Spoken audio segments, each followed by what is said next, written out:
So with our lovely Mr. T, I wanted to work a little bit more with some of his place behaviors. I know we have done them sometimes practicing up high on a chair. Nice job, sir. Yes. Other times we practiced on a target that might be flat or raised. So a lot of times when trying to generalize these skills, I'd recommend to pick a place where I know at home he's been working on a particular chair, which is great. So pick an item where you find he's going to be successful and then go from there.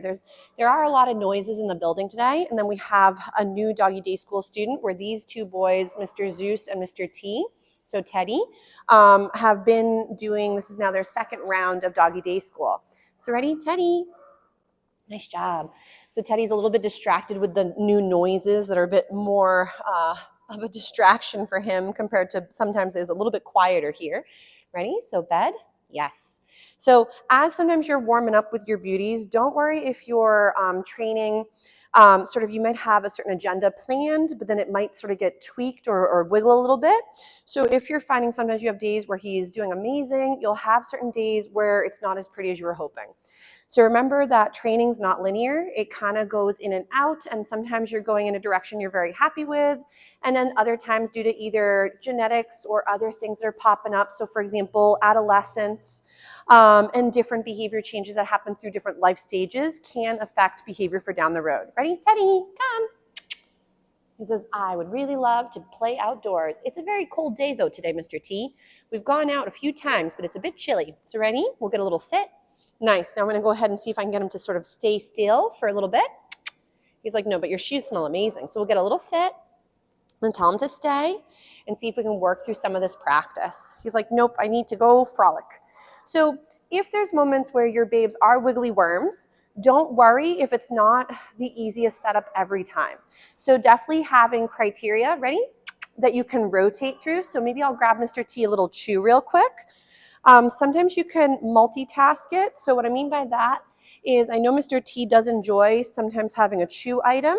You can, I know I've mentioned this prior, is pair sometimes your place behavior or going and settling with a certain chew or item and start to help your puppy relax in that target spot.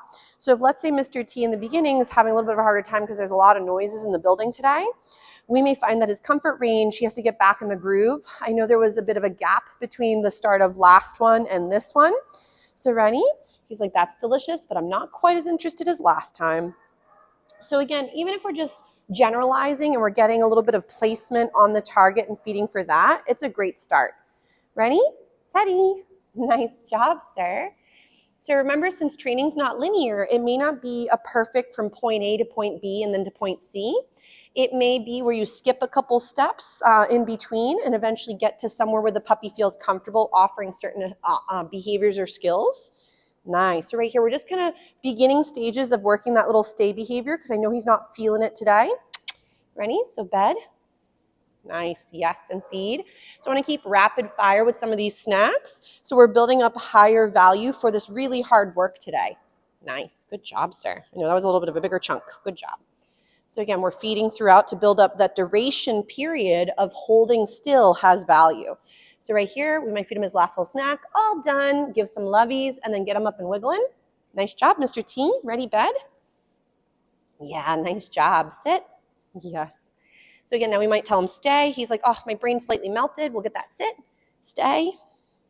Yes. We're feeding several little crumbs for him as he's holding that sit stay to keep him finding that this has appeal. And then again, all done. Nice job, sir. So you'll see that when he's all set with the stay, that's when he doesn't get any more snacks. So I know we've touched base on the stays before. If, again, some of these videos are new to other students, remember that sometimes some of the students have already worked certain skills, so I may not go into all of it to the same extent. But if you check out the video content, you will be able to see, nice job, Teddy. You will be able to see different stages of where other pups might be at a more advanced level and others are just at the beginning stages. Ready? Teddy, come. What a good boy. But Mr. T did a great job with some of these, again, beginning stages of these lovely settles and stays on his mat. Good job, mister. Give him a little break and we'll work another little skill.